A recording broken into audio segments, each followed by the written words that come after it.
உளுத்தம்பருப்பு, கடலைப்பருப்பு, இந்த மானி, தேனி, பொன்மானின்ற மாதிரி நம்ம போட்டுக்க வேண்டியது தான். என்றைக்கும் நம்ம சமையலில் அது இருக்கும் இல்லைங்களா.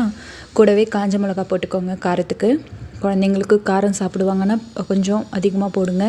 இல்லைன்னா குழந்தைங்களுக்கு காரம் வேண்டான்னா திட்டமாக போட்டுக்கோங்க.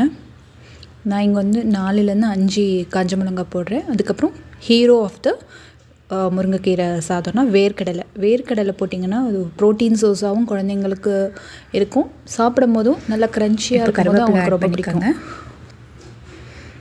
நல்லா கொஞ்சம் அந்த பருப்புலாம் ப்ரௌனிஷ் கலரில் வந்ததும் வெங்காயம் ஆட் பண்ணிக்கோங்க. வெங்காயம் ஆட் பண்ணி கொஞ்சம் நல்லா ஃப்ரை ஆனதும் சால்ட் ஆட் பண்ணிக்கோங்க.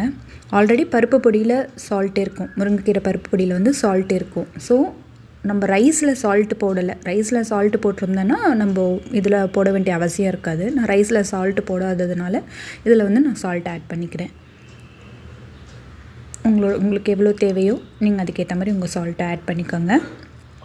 ஆட் பண்ணிவிட்டு இதை நல்லா ஃப்ரை பண்ணுங்கள். இந்த ஆனியன் நல்ல ஒரு ப்ரௌன் நிறத்துக்கு வந்ததும் பாருங்கள், நம்மளோட சூப்பர் ஹீரோ முருங்கைக்கீரை பருப்பு பொடி. இது நான் வீட்டில் செஞ்சது தாங்க, வெளியே வாங்கலை. வீட்டில் செஞ்ச பருப்பு பொடி. இது ஒரு 3 டீஸ்பூன் போட்டு ஒரு நல்ல ஒரு ஃப்ரை கொடுத்துக்கோங்க.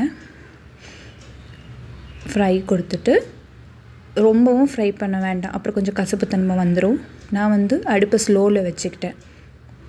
ஸ்லோவில் வச்சு ஸ்லோவாக ஃப்ரை பண்ண ஆரம்பிச்சிட்டேன். இது கூட இப்போது நம்ம ரைஸ், அவ்வளோதான், முடிஞ்சுதுங்க. ரைஸை வந்து கலந்து கொடுத்துட்டிங்க அப்படின்னா ரொம்ப நல்லாயிருக்கும். இதுக்கு ஃப்ளேவர் சேர்க்குறதுக்கு இன்னும் ஒன்று ஆட் பண்ணணும். இது இப்படியே சாப்பிட்டோன்னா கொஞ்சம் ட்ரையாக இருக்க மாதிரி இருக்கும் குழந்தைங்களுக்கு.